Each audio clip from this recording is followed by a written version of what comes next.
I'm so excited to be here with Guillermo Gutierrez, the Director of Inclusion and Diversity at Medline, as we discuss the intersection of talent development and diversity, equity, and inclusion.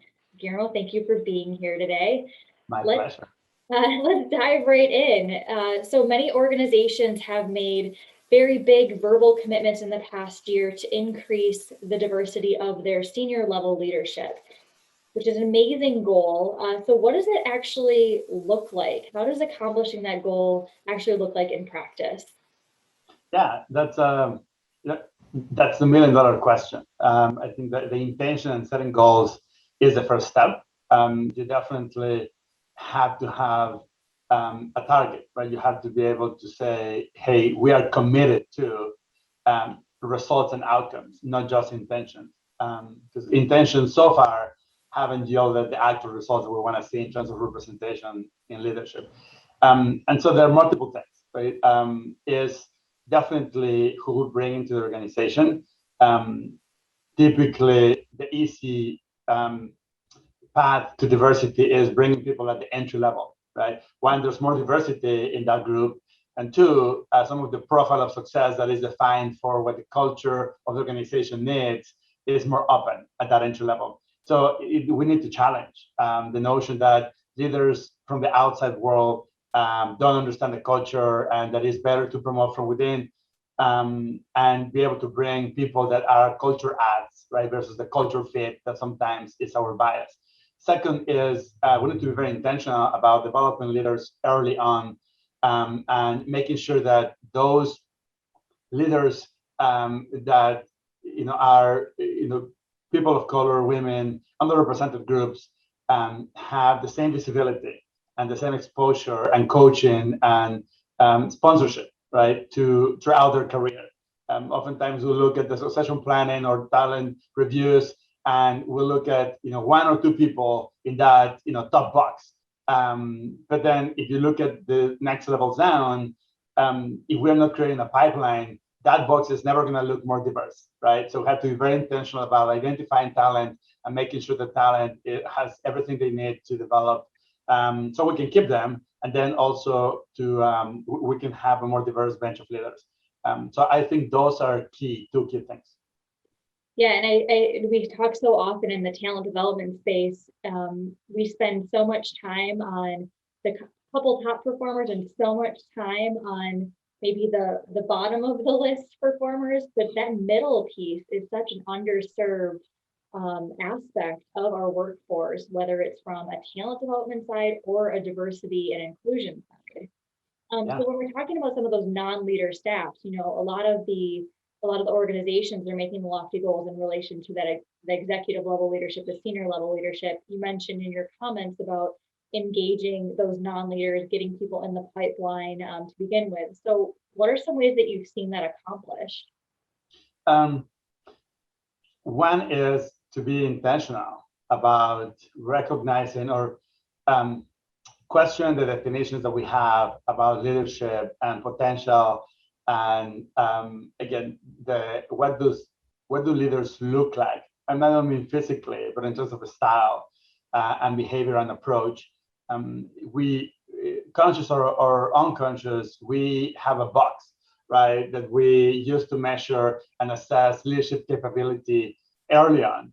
And what happens is that box has been set over time, and we just assume that is it. And unless we really unpack that and decide, well, what about this is a style, and what about this is actual skill, capability, and experience, right? So that's one thing, that we're very honest about how we're assessing talent.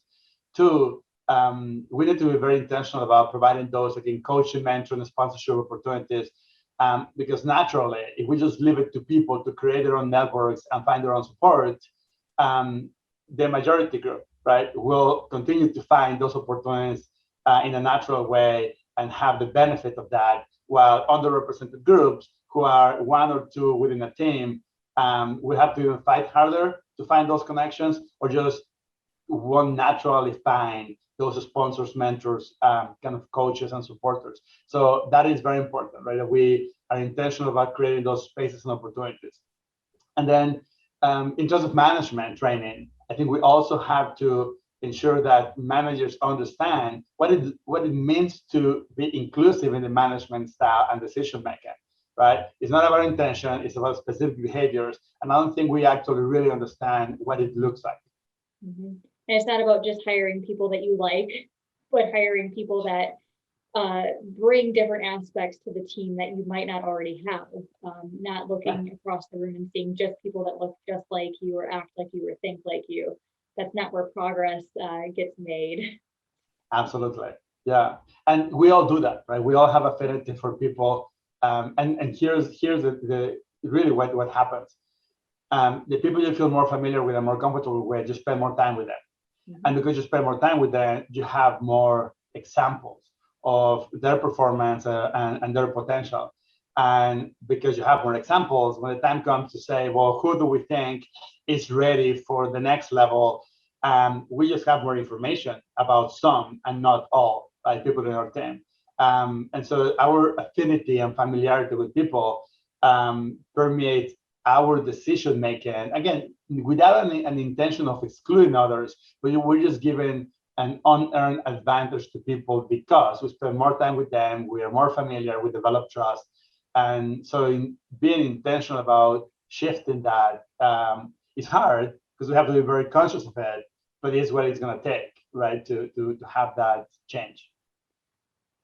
So last question for you, Guillermo. How do organizations actually effectively tie the goals that are related to the talent development sphere directly in the diversity, inclusion, and equity teams?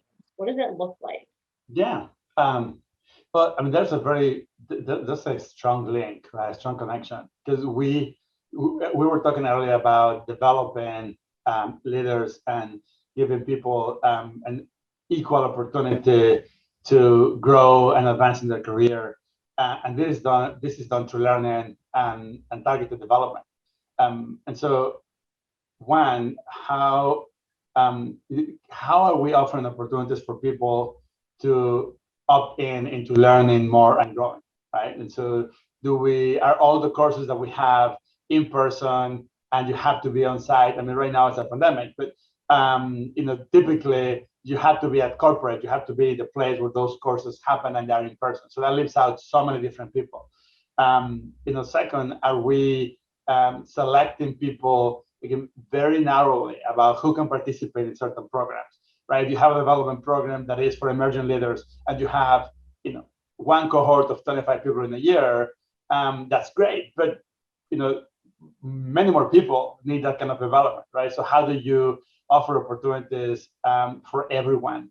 But I think that the most important, going back to the manager's role, is that managers take ownership of the development of their people, understanding the strengths and the needs for more skills, more confidence, different experience for each one of the people, not just for those high potentials that need a written formal IDP, right? But for everyone, and that the manager can make it a point or part of their practice and the management practice to have coaching conversations, to have career conversations, so that people begin to see opportunities and paths forward.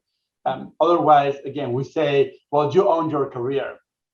And that is sometimes a cop-out of saying, hey, I don't have time, right, to help you develop. So here, go and check out our training team, and they have all kinds of courses. So, go and do it, and I'll support you. But that's not true development, right? I think it comes down to the manager owning the development of their team at all levels. And then what kind of opportunities we're putting in front of people. Now, specifically about the diversity aspect of training, I think it's important that we can call out equity, diversity, inclusion in all training that we do, right? When you think about emotional intelligence, there's a strong link to this. If you have any assessments about personality or style, right, like DISC or MBTI or other assessments, it also talks about understanding differences, right, in style. And so it doesn't have to be diversity training that is separate from everything else. I think we can use the language and integrate that thinking in everything we do about learning, so that this just becomes the way we think about learning and development. Love that. And, taking those IDPs, those individual development plans, and actually allowing people to choose their own adventure and letting them see the different paths that they truly can do that, I think is a way to get past the copping out of, well, everybody's different, and helps us try to get past the tendency for people to think that there is a very natural, always hierarchical step in their career, when most of our careers have gone all over the map and not necessarily been in a very specific setting, step by step, where that path. So I love that collaborative piece, and expanding learning. Learning is not just taking on new skills within a role, but tapping into some of those other skills as well. So Absolutely. love that. Thank you so much for sharing your thoughts on this intersection between diversity, equity, and inclusion and talent development. I think we're going to be seeing so many roles over the next few years, over the next decade or so, that are really going to work in tandem with those roles versus maybe some unintentional, more siloed approach that we might be seeing right now. Absolutely. Thank you for your time, Guillermo. Yeah, my pleasure. Thank you. Good to see you, Liz.